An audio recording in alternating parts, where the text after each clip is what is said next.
everybody. Welcome back to Quarantine Storytime for Curse of the Mud Spirit. Today we're reading Chapter 5.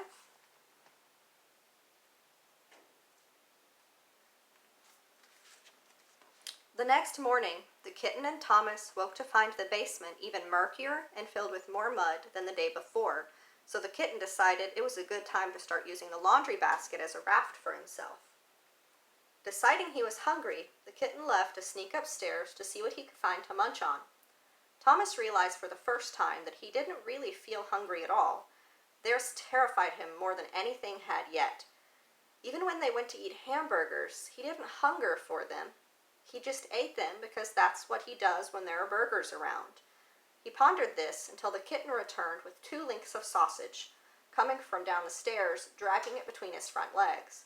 The mud spirit watched him stepping awkwardly around it as he said, "I feel so full. I got it on the counter, so I just grabbed it and ran."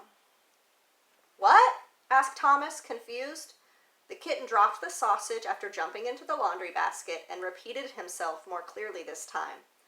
"I found some food. It was on the counter, so I just grabbed it and ran."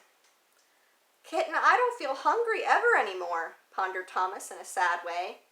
"I know, Tom. That's why I only got 2 pieces of sausage. I've been in your shoes. I was the mud spirit for a long time. You can still eat. You just won't feel like you need to," replied the kitten. "Don't worry, buddy. I'll stay with you and help you through it if I can. You'll be doing me a big favor by chomping new boyfriend's head off anyway." "Yeah, about that. What do you think he will choose to turn me into?" I haven't really thought about it. It could be something unexpected like a kitten," he said sarcastically. "Sorry about that," said Thomas. "I just panicked and I didn't know what I was being asked.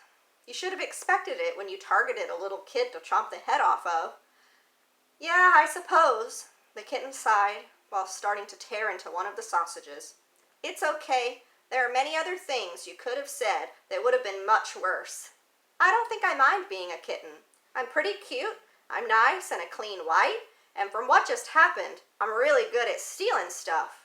You know, maybe we can trick new boyfriend into saying what you want to be when the time comes. Maybe plant pictures everywhere so it's stuck in his mind. I'm sure we can come up with something." "Well, I'm not even sure what I want to be. I doubt that he would say, 'Thomas, a young boy,' when I ask him. I'm not really sure. Maybe I should just take my chances."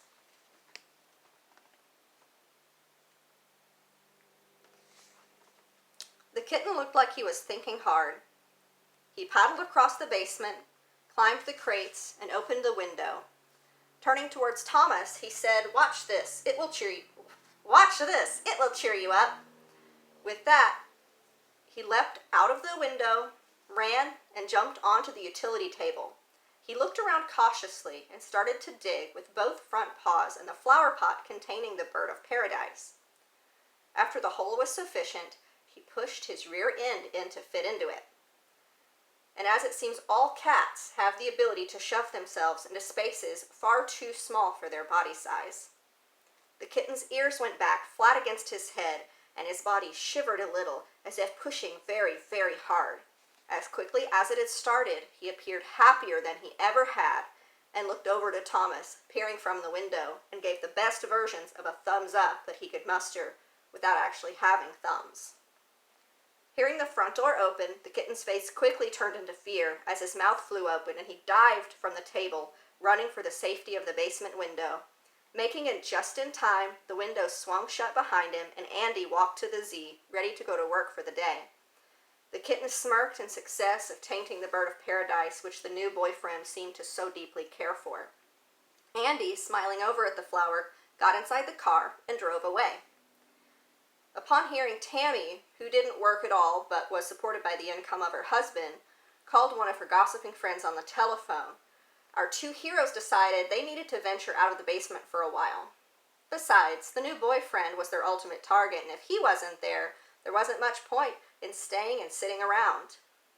With the basement filled with even more mud, now about knee-deep on an average-sized human, it was never a better idea. The kitten suggested a creek that was just through the woods, He used to go there to be alone to have some quiet time whenever Tammy was so loving he needed a break. The two left the basement door and went into the woods. Once to the creek, they happened to find a toy sailboat some careless child had left behind. "Oh, Kitten, I do believe this is big enough for you to take a ride in," suggested Thomas. "Well, I've always wanted to sail, but Tammy hates the ocean."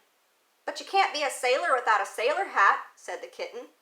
They scouted around until they found a damp comic book where they discovered the pages near the middle were still dry. Together, they tore a page out, folded it into a teeny tiny hat, perfect for the kitten's fuzzy head. "Man your boat, man, and I will race you downstream."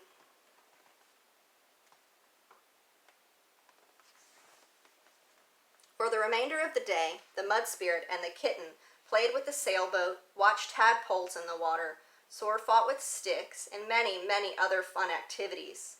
As the sun began to sink towards the horizon, they laid on a small flower-covered hill, thinking about what they wanted to be when they grew up. This was much easier for Thomas to answer, since he still had all that time in his life to dream about.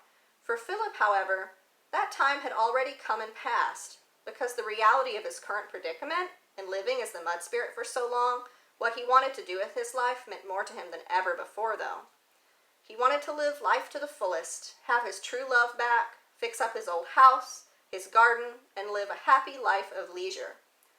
For Philip was not a young man, not an old man either, but enough into the second half of his life that he had sorted out his heart enough to know what he wanted was peace and personal meaning. Thomas, not understanding most of what it means to live a life of happiness, the same way the kitten did, only knew that he wanted a life of excitement and adventure. "I want a life of excitement and adventure," he boldly stated. "Much," he paused and became more solemn, "much like I have right now." For a long time, they remained on the hill as the sky turned to many different colors that show in bruised tropical fruit, looking up at the skies, imagining the endless possibilities of it all. On the way back to the basement, the kitten educated Thomas on what kinds of flowers had been growing on the hill they were on. They are called phlox, and they root wherever the wind takes their seeds. It's a very adventurous and exciting life, to go wherever the wind takes you. "Yes, said Thomas, leaving the earth behind him a trail of mud. "Yes, it is. And how they settle down and root after that adventure does seem kind of nice, finding a place called home. Do you suppose all the flowers around them are their family? I only have a mother, so there may only be 2 flowers on the hill I would settle on, if I were a phlox." "Maybe there could be 3 flowers?" the kitten said hopefully. "Yes, perhaps when I am old, I will find a wife, as old people seem to always do," Thomas thought aloud, not understanding what the kitten was hinting at, and not using the energy to read his mind. The rest of the way home was spent in silence, and by the time they got home, stars had taken over the sky, and a velvety carpet of black stretched to every corner of the visible horizon. That's the end of chapter 5. See you tomorrow for chapter 6.